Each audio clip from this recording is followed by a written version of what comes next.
X बराबर a x square plus b x plus c एक द्विघात बहुपद मान लो, तो इसका घात 2 है तो इसके 2 शून्यक होंगे अल्फा और बीटा। तो आज की क्लास में हमें क्या पढ़ना है, अल्फा और बीटा ये शून्यक है और बहुपद के जो गुणांक हैं एक्स स्क्वायर का गुणांक ए है, एक्स का गुणांक बी है और ये अचर पद सी है। तो हमको आज शून्यक और गुणांक के बीच में संबंध पढ़ना है, पहली बात। दूसरी बात, हमें द्विघात बहुपद के शून्यक कैसे निकालते हैं वो सीखेंगे। और तीसरी बात, लास्ट में हम लोग बिहार बोर्ड में कैसे कैसे इस टॉपिक के बेस्ड पर क्वेश्चन पूछे गए उस प्रीवियस ईयर क्वेश्चन को सॉल्व करेंगे। तो चलिए आज की क्लास को शुरू करते हैं। देखिए, आप जानते हैं द्विघात बहुपद का घात 2 होता है, तो उसके 2 ही शून्यक होंगे ना, क्योंकि घात जो होते हैं, जितने घात होते हैं उस बहुपद के उतने ही शून्यक होते हैं। तो मान लिया कि अल्फा और बीटा ये द्विघात बहुपद जो व्यापक रूप में है a x square plus b x plus c के 2 शून्यक है, अल्फा और बीटा। तो आप नम्मा क्लास में पढ़े होंगे एक गुणनखंड प्रमेय। तो यदि x बराबर अल्फा और x बराबर बीटा इस बहुपद के शून्यक है, तो x माइनस अल्फा और x माइनस बीटा इन दोनों इनके गुणनखंड होंगे। तो इसी बात को जोड़ के क्या लिख सकते हैं कि x बराबर अल्फा तथा x बराबर बीटा px के 2 शून्यक हैं, 2 शून्यक हैं। तो गुणनखंड प्रमेय से क्या होगा, तो गुणनखंड प्रमेय जो 9th क्लास में आप पढ़े हैं, गुणनखंड प्रमेय से आप इसको उठा के इधर लो, तो x माइनस अल्फा बनेगा, बराबर जीरो नहीं लिखना, बस ये एक टर्म है, तथा x माइनस बीटा भी बनेगा, इसको उठा के उधर ले जाओगे तो x माइनस अल्फा और x माइनस बीटा दोनों px के गुणनखंड होंगे, px के गुणनखंड होंगे, px के गुणनखंड होंगे। इसका मतलब इन दोनों को गुना कर दूंगा तभी px के गुणनखंड होंगे। क्योंकि जैसे आप देख लो कि मैं एक नंबर लेता हूँ 28 के एक गुणनखंड 2 है और एक गुणनखंड 7 है। मैं कह सकता हूँ कि 28 के गुणनखंड 2 है और 28 के गुणनखंड 7 भी है। अगर मैं इन दोनों को गुना भी कर दूंगा तो 14 होगा, 14 भी तो 28 का गुणनखंड है। उसी तरह से देखो x माइनस अल्फा px के गुणनखंड है और x माइनस बीटा px के गुणनखंड है। तो इन दोनों को गुना कर दूंगा तभी px के गुणनखंड होंगे। तो क्या कह सकते हैं कि x minus alpha into x minus beta px के गुणनखंड होंगे, px के गुणनखंड होंगे। अब सुनो, गुणनखंड जरा देखो, ये दोनों गुना करने पर 14 हुआ, तो 14 में किसी नंबर से मल्टीप्लाई करूंगा तो ये 28 आ जाएगा ना। इतना तो आपको पता ही है कि ये द्विघात बहुपद है, तो इसको 2 ही गुणनखंड होंगे ना, चर वाले, जो कि हो चुका है। अब अगर कुछ और मल्टीप्लाई करके px आएगा तो कोई एक कांस्टेंट हो सकता है। इसका मतलब आप क्या लिख सकते हो, इसीलिए आप px को लिख सकते हो x minus alpha into x minus beta. अब कभी कभार क्या होता है, कोई नंबर रहता है जो बाहर निकल जाता है, कोई एक कांस्टेंट हो सकता है जिसको गुना करने पर px आ जाएगा। तो इस जहाँ पर k क्या है, एक वास्तविक संख्या है, जहाँ k एक वास्तविक संख्या है। एक दो क्वेश्चन करेंगे ना तब आपको k के बारे में आइडिया मिलेगा थोड़ा। अभी आप ये जान लो कि हो सकता है कि ये 2 गुणनखंड के अलावा कोई एक नंबर रहा होगा जिसको गुना करने पर px आए। इसी वजह से ये k मात्र एक वास्तविक संख्या है, k कोई चर नहीं है। जैसे 2, 3, 5 किसी केस में हो सकता है। और px अब देखो क्या है आपका, a x square plus b x plus c. px की जगह पे लिख दो a x square plus b x plus c. अब इधर गुना कर लो तो k को रहने दो, x को x से मल्टीप्लाई करोगे तो एक्स स्क्वायर, x को माइनस बीटा से तो minus beta x, minus alpha को x से तो minus alpha x, minus alpha को माइनस बीटा से तो प्लस अल्फा बीटा हो जाएगा। इसको आप लिख सकते हो कैसे करके, k इंटू एक्स स्क्वायर। देखो इन दोनों से माइनस एक्स कॉमन ले सकते हैं, माइनस एक्स कॉमन क्या होगा, beta plus alpha, beta plus alpha, इधर तो प्लस अल्फा इंटू बीटा है ही। आप इसको एक बार ऐसे भी लिख सकते हो, k से गुना कर लो, के एक्स स्क्वायर माइनस के एक्स, तो माइनस के एक्स को मैं इस तरफ भी लिख सकता हूँ गुना में, मतलब जैसे अल्फा प्लस, ये तो अल्फा प्लस बीटा है, देखो अल्फा प्लस बीटा है, बीटा प्लस अल्फा को आप अल्फा प्लस बीटा भी लिख सकते हो। ये एक्स इधर गुना में, उसको उधर लिख लेते हैं थोड़ा सा स्टैंडर्ड रूप में लगे देखने के लिए। और के यहाँ भी गुना हो जाएगा, के इंटू अल्फा बीटा, ये के से तीनों में गुना हो गया, ठीक है। इधर तो आपका a x square plus b x plus c है ही। अब जरा ध्यान से देखो, ये दोनों तो बराबर है, तो जब बराबर है तो इसका मतलब एक्स स्क्वायर का इधर का गुणांक जो k है, इधर के एक्स स्क्वायर गुणांक के बराबर होगा। x का गुणांक जो b है, इधर x का गुणांक minus k into alpha plus beta के बराबर होगा। और यहाँ पर अचर पद c, तो यहाँ अचर पद है k इंटू अल्फा बीटा, ये सब बराबर होंगे। तो बराबर करेंगे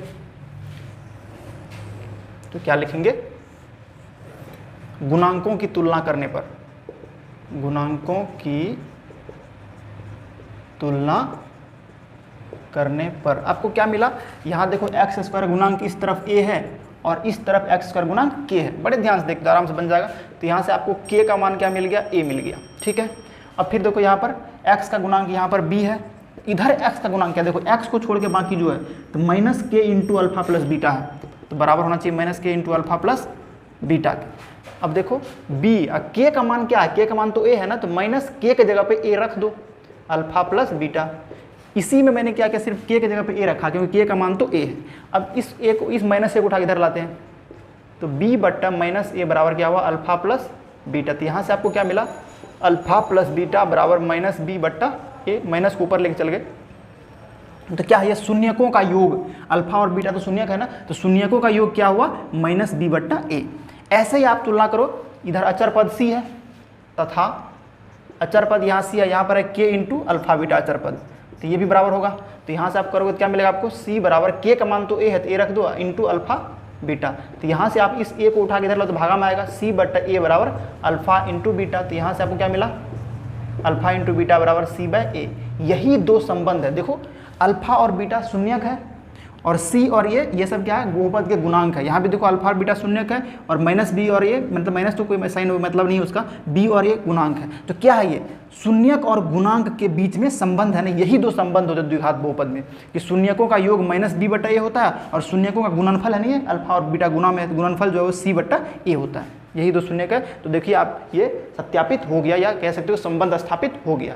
तो आपने यहाँ से क्या सीखा, यदि अल्फा और बीटा द्विघात बहुपद के शून्यक है तो शून्यकों का योग, जिसको आप अल्फा प्लस बीटा कह रहे थे, क्या होता है, वो माइनस b बटा a होता है। अब ध्यान से देखो, माइनस तो माइनस है ही, b क्या है, b तो x का गुणांक है ना, तो क्या लिख सकते हैं इसको, x का गुणांक बट्टा a क्या है, x स्क्वायर गुणांक बट्टा x स्क्वायर गुणांक। तो यहाँ से आप ये चारों बात है, आप शून्यकों का योग बराबर माइनस एक्स का गुणांक बट्टा एक्स स्क्वायर का गुणांक भी कह सकते हैं। जनरली हम लोग ज़्यादा बोलते हैं अल्फा प्लस बीटा बराबर माइनस b बट्टा a। उसी तरीके से शून्यकों का गुणनफल, जिसको हम लोग अल्फा इंटू बीटा कहेंगे, वो क्या होता है, c बाय c क्या है, अचर पद बट्टा एक्स स्क्वायर का गुणांक, ये c अचर पद है। यहाँ से आपने यही सीखा।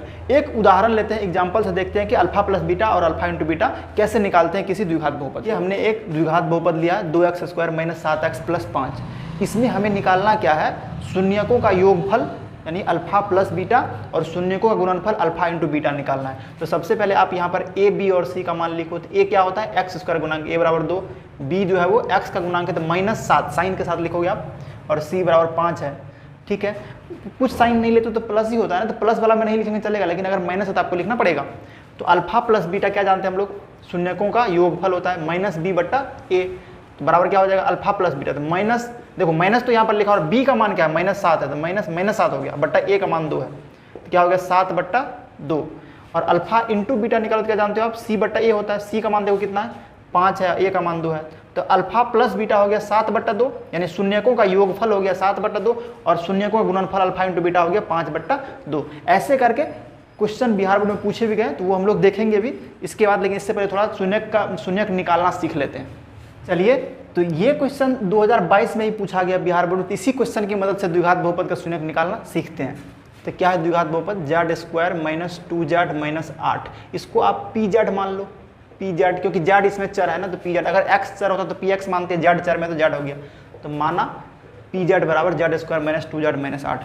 देखिए आपको याद हो, इससे पहले मैंने आपको द्विघात बहुपद का गुणनखंड करना सिखाया था, बहुत अच्छे से सिखाया, 3 पार्ट पूरा में 3 पार्ट में सिखाया था। आप उस वीडियो को देख लीजिएगा, चैनल पर होगा, प्लेलिस्ट भी बना हुआ है, गुणनखंड करना सीखे कैसे करके, आप देख सकते हैं वहाँ पर। तो देखिए कैसे इसमें करेंगे, पहली गुना तीसरी करेंगे, तो जेड स्क्वायर का गुणांक 1 है और c जो है माइनस 8 है, तो आप 1 और माइनस 8 को गुना करोगे तो माइनस 8 होगा। माइनस 8 के माइनस को फिलहाल भूल जाओ, 8 का आप इस तरीके से तोड़ करो, 8 को इस तरीके से 2 भाग में तोड़ो, तो जोड़ घटाव करने पर तो माइनस 2 आ जाए बीच वाला, और गुना करने पर तो ये 8 आए, तो 4 दूना 8 होता है, यानी 4 और 2 पार्ट मिला। अगर सोचो 4 में से 2 घटाऊंगा तो 2 होगा, लेकिन हमको तो माइनस 2 चाहिए ना, तो इसलिए क्या करेंगे, माइनस 4 प्लस 2 कर लेंगे, मतलब बड़े नंबर में माइनस लगा देंगे और छोटे में प्लस, तो अपोजिट साइन है, घटबे करेगा और घट करके बड़े नंबर का साइन माइनस 2 होगा। तो आप माइनस 2 जेड को क्या लिख सकते हो, माइनस 4 जेड प्लस 2 जेड, मिल गया हमें गुणनखंड की संख्या minus 4 Z plus 2 Z minus 8। ठीक है, यहाँ तक आप समझ गए, माइनस 4 जेड प्लस 2 जेड, तो माइनस 2 ही जेड ही हो रहा था। अब इन दोनों से जेड कॉमन होगा तो ले लो जेड माइनस 4, इन दोनों से प्लस 2 कॉमन होते रहते तो जेड माइनस 4 बचेगा, जेड माइनस 4 इन दोनों में कॉमन है, निकाल लो, z minus 4 into z plus 2। अब ठहरो, गुणनखंड निकल गया ना। अब ध्यान सुनो, हमें तो शून्यक चाहिए। शून्यक क्या होता है? जो इस बहुपद को रखने पर, इस बहुपद में अगर z का वो मान जिसके रखने से ये बहुपद 0 हो जाए वही शून्यक होगा ना। मतलब इसको जो 0 के बराबर कर दे वही शून्यक बनेगा। तो हम लोग लिखते हैं शून्यक यदि चाहिए आपको तो आपको उसके लिए क्या करना पड़ेगा? pz को 0 के बराबर करना पड़ेगा। तो लिखेंगे शून्यक के लिए यदि हमें शून्यक चाहिए तो क्या करना पड़ेगा? pz को 0 के बराबर करना पड़ेगा। pz बराबर 0, हमेशा ध्यान रखना, गुणनखंड करने के बाद जो भी आप बहुपद मान रहे हो उसको 0 के बराबर करोगे तभी आपको शून्यक मिलेगा। तो pz क्या है? z minus 4 into z plus 2 बराबर 0। अब देखो z माइनस 4 एक पद है और z प्लस 2 दूसरा पद है, ये दोनों गुना करके 0 हो रहा है। तो निश्चित रूप से या तो ये 0 होगा या ये 0 होगा, क्योंकि यदि दोनों 0 नहीं होगा, जैसे मान लो एक उदाहरण से देखो 3 और 5 दोनों 0 नहीं है, दोनों को गुना करें तो कभी भी 0 नहीं होगा, कुछ और होगा। हाँ, यहाँ पर यदि मान लो 0 होता तब भी ये 0 हो जाएगा, यानी कोई एक 0 होना चाहिए। तो हमको तो नहीं पता कि ये 0 है कि ये 0 है, तो हम क्या करेंगे? या तो ये 0 होगा तब जाकर के इन दोनों का गुणनफल 0 होगा, या फिर ये 0 होगा तब जाकर के इन दोनों गुणनफल 0 होगा। तो यहाँ से क्या करेंगे? या तो z माइनस 4 बराबर 0 या z प्लस 2 बराबर 0। तो z माइनस 4 को 0 के बराबर कर दो तो z बराबर 4 आएगा, और यहाँ से z प्लस 2 को 0 के बराबर करने पर z बराबर माइनस 2 आएगा। इसका मतलब अगर आप z का मान 4 रख दोगे तब भी 0 हो जाएगा, और z का मान माइनस 2 रख दोगे तब भी ये बहुपद का मान 0, क्योंकि इसी को तो तोड़ के यहाँ तक लाए हैं। तो z बराबर 4 रखने पर भी इसका मान 0, तो इसका मतलब 4 इसका शून्यक है, और z बराबर माइनस 2 रखने पर भी इसका मान 0, इसका मतलब माइनस 2 भी शून्यक है। तो हमें शून्यक मिल गया ना। क्या मिला शून्यक? 4 तथा माइनस 2। अतः 4 तथा माइनस 2 द्विघात बहुपद के शून्यक है, शून्यक है। तो अब हम लोग कुछ क्वेश्चन देखते हैं पहले, जो कैसे कैसे इस बेसिस पर क्वेश्चन पूछेगा। अभी आपको बस शून्यक निकालने के लिए आप सीखे क्या? बस आपको गुणनखंड कर लेना, बस इतना ही एक्स्ट्रा करना है। ठीक है, समझ गए? चलिए आगे बढ़ते हैं। देखिए 2021 में एक क्वेश्चन पूछा है मैट्रिक में, द्विघात बहुपद इतना के शून्यक ज्ञात करें। इतना तक ही पूछा, लेकिन मैंने इसमें एक्स्ट्रा क्या जोड़ दिया कि शून्यकों और गुणांकों के बीच जो संबंध बताया ना, अल्फा प्लस बीटा बराबर माइनस बी बाई और अल्फा इंटू बीटा बराबर सी बाई, उसकी सत्यता की जांच भी करना था। पहले तो आपको शून्यक निकालना है, फिर वो उसको वेरीफाई करना है। तो क्या स्टार्ट करें हम लोग? क्या लिखेंगे? मान लेते हैं कि पी एक्स, अभी इसमें 4 एक्स है तो पी एक्स मान लेते हैं। पी एक्स बराबर है x square plus 1/6x minus 2। तो आपको ऐसे क्वेश्चन में क्या करना है? बट्टे में हो तो मैंने बताया था आपको सबसे पहले एलसीएम लेना है। आप गुणनखंड करने वाला जरूर देखिएगा। तो 1 6 1 का एलसीएम 6 ही होगा, तो ये इधर 6x स्क्वायर हो जाएगा प्लस x माइनस 12, तो ये पी एक्स का हो गया। अब इस 6 को नीचे में रहने दो, बस ऊपर वाले को तोड़ो। तो गुना करेंगे, पहली गुना तीसरी, 6 गुना माइनस 12, तो 12 6 के 72, माइनस 72 हुआ। माइनस 72 के माइनस को फिलहाल भूल दो, 72 को इस तरीके से तोड़ेंगे तो जोड़ घटाव करने पर बीच वाला संख्या प्लस x, इसका मतलब प्लस 1 है, 1 आए, और गुना करने पर तो माइनस 72 मिलना ही चाहिए। तो देखो 9 8 72 होता है। अब मैंने कहा था आपको सोचना भी चाहिए थोड़ा सा, नहीं तो फिर इसको तो करेंगे ही। तब 9 8 72 होता है, जरा दिमाग लगाओ, जैसे ही मिला सोचो क्या गुना करूँ जोड़ घटा करूँ कि ये आए जोड़ घटाव करने पर गुना करने पर 72 मिल जाए। तो 9 8 72, 9 में से 8 घटाएंगे तो 1 हो गया ना, तो हमारा फैक्टर तो मिल गया हमें 6x square plus 9x minus 8x minus 12। ये प्रैक्टिस जितना करोगे ना उतना जल्दी आएगा। जैसे मैंने 72 सोचा, मैंने फटाफट देखा 12 6 72, 12 में 6 गया, 6 गैप नहीं होगा। फिर 9 8 72, जैसे ही दिमाग में आया 9 में से 8 गया, 1 मिल गया, तो समझ गए हो गया यही। अब क्या करेंगे? इन दोनों से आपको दिख रहा है कि 3x कॉमन होगा इससे और इससे, तो 3 कॉमन लेंगे तो 2 बचेगा और x बचेगा। 3 यहाँ से निकल गया तो 3 बचा हुआ है और x निकल गया है। इन दोनों से आपको माइनस 4 कॉमन दिख रहा है, 4 दूना 8, 2x और 4 3 12 तो प्लस 3। अब बट्टा में 6 तो है ही, तो क्या हुआ 2x प्लस 3 दोनों जगह, तो आप 2x प्लस 3 कॉमन ले लो। 2x प्लस 3 कॉमन लेने के बाद क्या बचेगा? 3x माइनस 4 अब बट्टा 6। ये रहा आपका px। अब क्या कहा था मैंने आपको? शून्यक के लिए आपको क्या करना पड़ेगा? px को 0 के बराबर करना पड़ेगा। तो लिखेंगे शून्यक के लिए, शून्यक के लिए करेंगे हम लोग px को 0 के बराबर। तो क्या हो गया?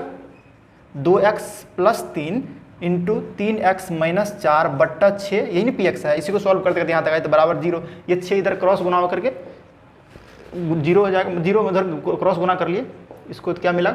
2x plus 3 into 3x minus 4 बराबर 0 गुना 6 0। आप इस 6 को इधर इस बार इसी कारण लेंगे क्योंकि ये 6 0 होगा नहीं, 0 तो ये दोनों में से कोई होगा ना, इसीलिए इसको हटा दिए। तब फिर लिखेंगे या तो ये 0 या फिर ये 0, तो लिखेंगे या तो 2x + 3 बराबर 0 है या 3x - 4 बराबर 0 है। यहाँ से आप 2x का मान निकालो तो ये +3 कर जाएगा -3 बन जाएगा, और यहाँ से 3x बराबर 4 हो जाएगा प्लस में।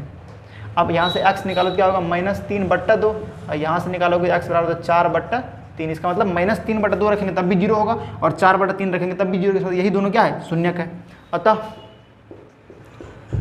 -3/2 तथा 4/3 शून्यक है, इस बहुपद के शून्यक है।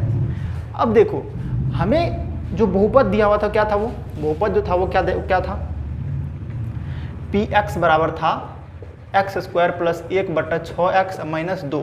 तो यहाँ पर आप बताओ मुझे a का मान x² गुणांक 1, b का मान है 1/6 और c का मान है -2। मुझे संबंध निकालना है, तो इसको आप अल्फा मान लो, इसको बीटा मान लो। माना अल्फा बराबर -3/2 तथा बीटा बराबर 4/3। तो पहला संबंध क्या है, अल्फा प्लस बीटा बराबर हमको पता है कि होता है -b/a। तो अल्फा प्लस बीटा का मान रख के यहाँ सॉल्व करते हैं, अब -b/a का मान रख के यहाँ सॉल्व करते हैं। अगर दोनों बराबर हो गया तो सत्यता की जांच हो जाएगी। तो अल्फा का मान है -3/2 प्लस बीटा है 4/3, और -b कितना है 1/6 है, और a कितना है 1 है। इसको एलसीएम लेके इधर क्या होगा, 2 3 का लघुत्तम 6 होगा, तो 2 3 6 तो 3 3 -9 प्लस 3 दूना 6 2 चौके 8। इधर तो -1/6 होगा क्योंकि नीचे वाला का कोई वैल्यू है नहीं। तो -9 में से 8 गया तो -1/6 बराबर -1/6। देखो अल्फा प्लस बीटा का मान निकाला तो वो भी -1/6 हुआ, -b/a का मान निकाला वो भी -1/6 हुआ। मतलब पहला संबंध तो पता चल गया कि ये सही है, या कह सकते हो कि जांच हो गया, स्थापित हो गया, सही, ये बात सही वेरीफाई हो गया। दूसरा क्या कहता है, दूसरा संबंध क्या होता है, अल्फा इंटू बीटा बराबर c/a तथा अल्फा इंटू बीटा बराबर c/a। तो इसको भी निकालते हैं। अल्फा का मान कितना है -3/2, बीटा का मान है 4/3, और c कितना है -2, और a तो 1 है। तो देखो ये 3 से 3 कट गया, 2 दूना 4 कटा, इधर क्या हुआ -2, इधर भी -2, ये भी हो गया ना। तो जैसे ही आपको कहेगा द्विघात बहुपद के शून्यक निकालो, तो पहले यहाँ तक में शून्यक निकालना, फिर कहेगा कि द्विघात बहुपद के शून्यक और गुणांकों के बीच जो संबंध है उसकी सत्यता की जांच करो। तो आपको ऐसे सॉल्व करके दिखा देने कि देखो सर अल्फा प्लस बीटा और -b/a दोनों का मान निकाला, वो दोनों बराबर है, अल्फा इंटू बीटा बराबर c/a होता है, इधर भी निकाला मान इधर भी निकाला मान, दोनों बराबर है, अतः संबंध की सत्यता की जाँच हो गई। देखिए ये क्वेश्चन है जिसमें अल्फा इंटू बीटा का मान पूछ रहा है, ये 2022 में पूछा है, और ये क्वेश्चन है जिसमें शून्यकों का योग यानी अल्फा प्लस बीटा पूछ रहा है, ये 2021 में पूछा हुआ है। तो आप देखिए यहाँ पर क्या है, बहुपद x² - 4x + 1। तो आपको यहाँ से दिख रहा है a का मान कितना है, a का मान 1 है, b का मान क्या है -4 है, जो x का गुणांक होता है ना, और c क्या है 1 है। कैसे करते हैं, ax² + bx + c इसका व्यापक रूप होता है ना, उससे तुलना करके a b c का मान निकालते हैं। आपसे अल्फा और बीटा इसका शून्यक कह रहा है, आपसे अल्फा इंटू बीटा पूछ रहा है, तो आप अल्फा इंटू बीटा क्या जानते हो, c/a होता है। c का मान कितना देखो 1 है, और a का मान कितना है 1 है, तो 1/a कितना हो जाएगा, 1 हो जाएगा ना। आपका कौन सा आंसर हो जाएगा, अल्फा इंटू बीटा का मान 1, ऑप्शन नंबर बी इसका सही आंसर है। अब दूसरा हम देखिए बहुपद क्या है, 6x² - 11x + 3। तो यहाँ पर a देखो x² गुणांक 6 है, b का मान है -11 और c का मान है 3। इसके शून्यकों का योग पूछ रहा है, मतलब अल्फा प्लस बीटा पूछ रहा है। मान लिया कि अल्फा और बीटा इसके शून्यक है, तो अल्फा प्लस बीटा पूछ रहा है, क्या होता है आप जानते हो, अल्फा प्लस बीटा होता है -b/a। तो -b का मान है -11, देखो माइनस तो फॉर्मूला में आया, अब b का मान है -11, तो -11/a का मान है 6, क्या हो जाएगा माइनस माइनस गुना हो गया प्लस हो जाएगा 11/6। 11/6 आपका आंसर है कौन सा, ऑप्शन नंबर सी इसका आंसर हो गया। देखिए दूसरा पॉइंट क्या है कि यदि अल्फा और बीटा आपको पता है कि द्विघात बहुपद px मैं नाम मान लेता हूँ उसके शून्यक है, तो वो px क्या होता है k × x² - alpha plus beta × x + alpha × beta, जहाँ पर k कोई संख्या अचर संख्या, k 0 नहीं होगा क्योंकि 0 का सब खत्म हो जाएगा ना, k 0 छोड़ के कोई भी संख्या है। तो देखिए कई बार आप ये भी पढ़े होंगे कि यदि अल्फा और बीटा द्विघात बहुपद के शून्यक है, तो वो द्विघात बहुपद क्या होता है x² - alpha plus beta × x + alpha × beta.